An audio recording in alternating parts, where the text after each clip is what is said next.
Good morning, কেমন আছেন সবাই? আশা করি ভালো আছেন, আমিও আছি। এত গরমে এই উঠতে ভাজি বসাই দিছি। এখন এর ভিতরে পেঁয়াজ কুচিগুলো সব দিয়ে দিব, দিয়ে ভালো করে ভাজা করে নিব।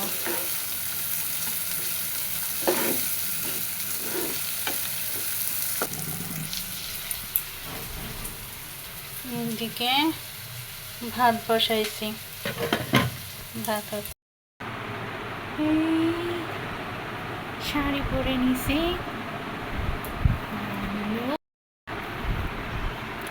যাব।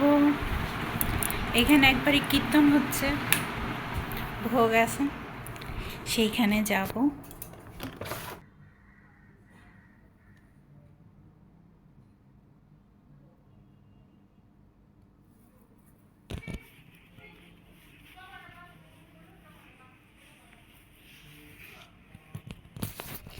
একদম রেডি, এখন বের হই। প্রদীপ এখনো মানুষ হতে পেরেছে আমার মনে হয় না। দেখুন তত্ত্বটা, এর তাত্ত্বিক তত্ত্বটা, আমি মানুষ হলাম একটা অবকাঠাম মাত্র আমার দেহটা, কিন্তু সন্ধ্যা হলো, এই সন্ধ্যার সময় নত করে বলতে না পারি গোবিন্দ আমার বলতে কেউ নাই, তুমি একমাত্র কাণ্ডারি। যারা এখনো ভজন জীবন চলছেন, জীবন চলার গতিগুলো যেভাবে চলছেন, একটু খাওয়ার দরকার নেই। গৌর মহাপ্রভু বলছেন আমার দিকে তাকিয়ে দেখো, আমি কাকে ভালোবাসি। সম্প্রদায়কে বলছে আমি ভক্ত বড়, আরো কি বলেছে, আমি কি ভালোবাসি, আমি কাঙাল বড় ভালোবাসি। সনাতন গোস্বামী যখন রাজমন্ত্রী সনাতন সবকিছু ত্যাগ করে দিয়ে রাধাকুণ্ডের তীরে গিয়ে বললেন তুমি এইভাবে কেন এলে, তুমি তো রাজমন্ত্রী। ঋষিকে প্রশ্নের উত্তর দিলেন, আমি রাজমন্ত্রী থাকলেও কি হবে, রাজা হলেও কি হবে, গোবিন্দের নজর ওই দিকে যাবে না, উপরে শগুন থাক নজরটা যায়। যারা ডাকাত যদি আপনার দুয়ারে আসে, তার হাতে যদি স্বর্ণ আর টাকা দিয়ে দেন, আপনার মারবে না ডাকাত করবেন, নিয়ে চলে যাবে। আপনার দুয়ারে আসবে, অর্থাৎ এই দুয়ার নয়, আমার দেহ দুয়ারে আসবে, ওকেও যদি কিছু দিতে পারো তাহলে তোমার দেহটার ভিতর থেকে আত্মাও নিয়ে যাবে। যখন চিতা সাজানো হলো আর হিরণ্যকশিপু দূতগণ হাত পা বেঁধে চিতায় তুলে দিল, যম এসে দেখলো ওর জীবন্ত অবস্থায়, এরপরে মৃত্যু হবে, ওর আত্মাটা নিয়ে যায়।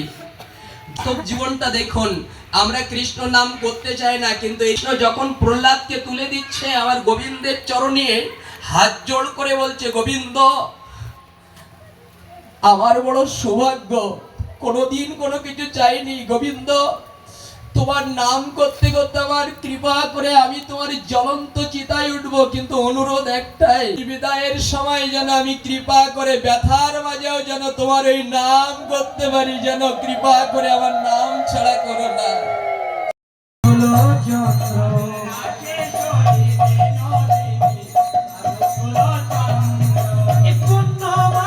কুন্দলাতা আর বিরাবি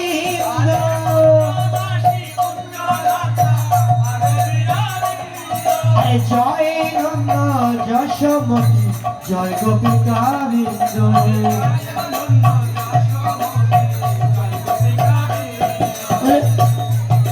শ্রীরূপ মঞ্জরি আদি মঞ্জরি অনঙ্গ,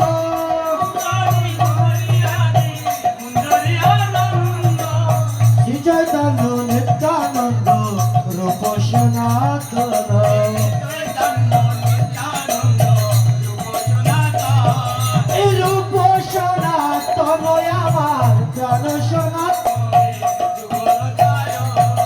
রাধে কৃষ্ণ গোবিন্দ গোপাল রাধে রাধে।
রাতে রান্না করতে আসলাম।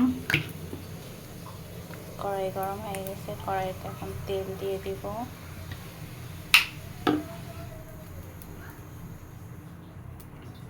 তেল গরম হোক, আলু কেটে নিছি, পেঁয়াজ কেটে নিছি, টমেটো কেটে নিছি, মাংস কেটে ধুয়ে নেওয়া হয়েছে,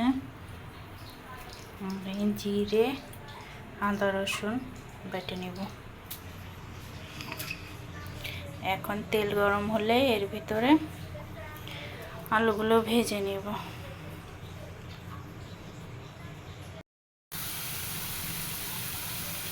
আলুগুলো ভাজা হয়ে গেছে, এখন আলুগুলো সব তুলে দিব।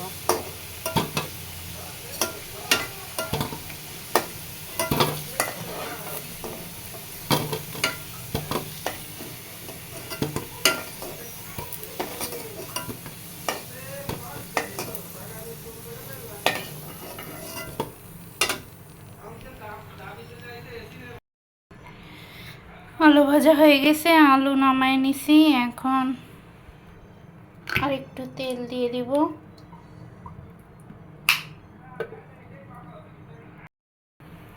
তেজপাতা, শুকনো মরিচ, গরম মশলা দিয়ে দিলাম। এবার দিয়ে দিব কুচিয়ে রাখা পেঁয়াজ।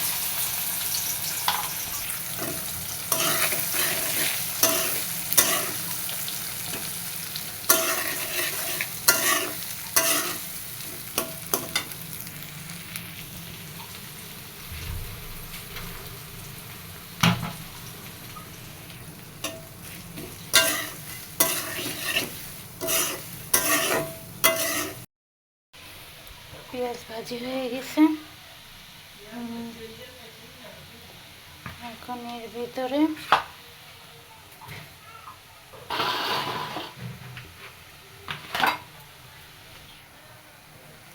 কেটে ধুয়ে রাখা মুরগির মাংসগুলো দিয়ে দিব।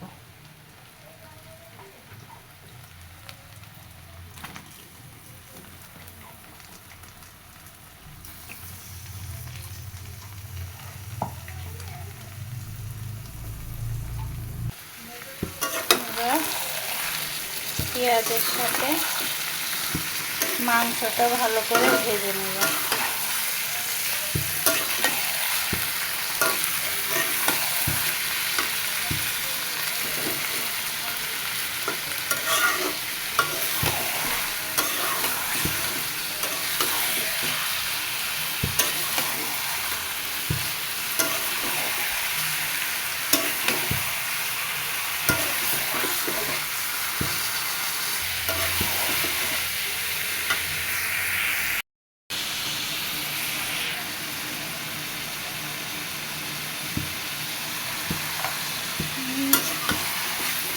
মাংসটা ভাজা হয়ে গেছে,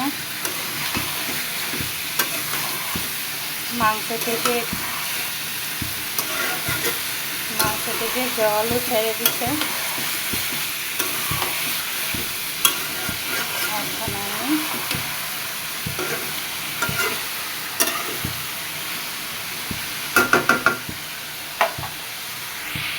এর ভিতরে বেটে রাখা রসুন, আদা, জিরে বাটা দিয়ে দিলাম। তাতে একসাথে কষাই নিলে আদা রসুনের যে গন্ধটা, সেই গন্ধের কাঁচা ভাবটা কেটে যাবে। এখন ভালো করে মাংস দিয়ে মশলা দিয়ে ভেজে নিই।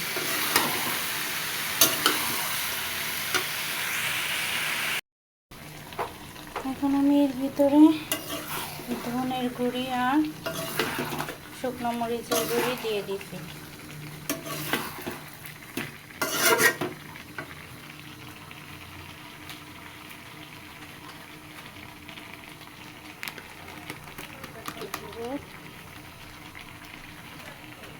তার মধ্যে দিয়ে দিব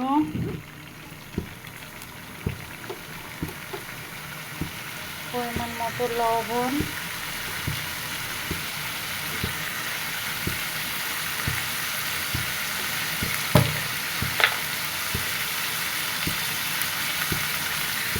হলুদ।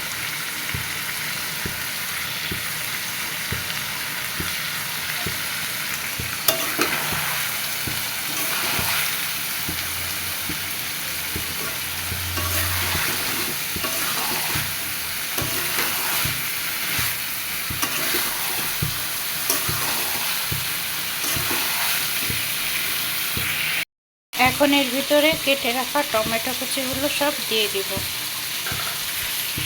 দিয়ে ভালো করে কষায় নেব।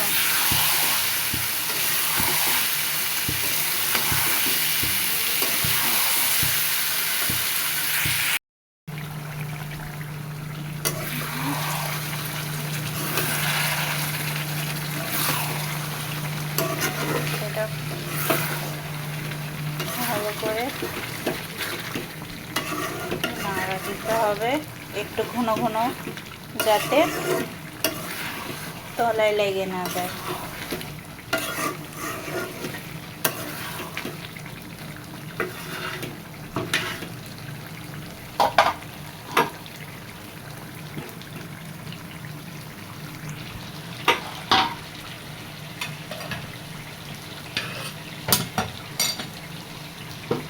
আবার ঢেকে দিব।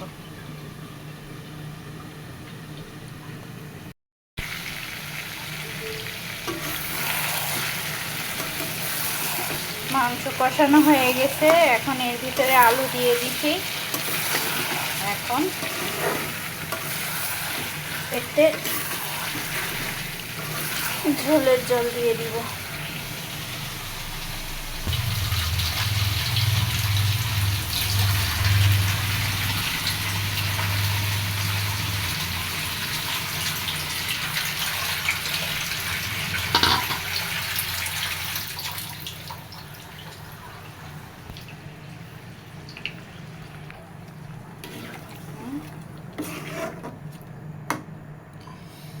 দিয়ে দিছি।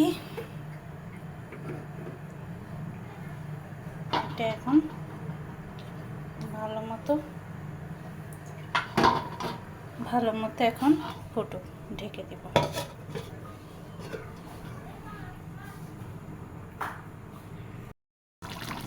মাংস হয়ে গেছে, এবার এতে গরম মশলার গুঁড়ো দিয়ে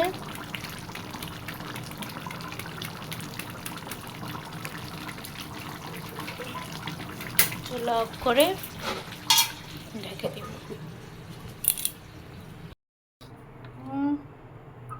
রাতের খাবার উচ্ছে আলু ভাজি, মাংস।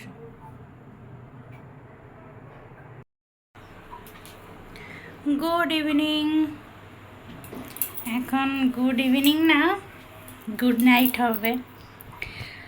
রাত 11টা বাজে। রান্না হয়ে গেছে আমার। এখন খাওয়া দাওয়া রেডি করব। তো এত গরম যে পাগলের মতো লাগতেছে। আজকের ব্লগটা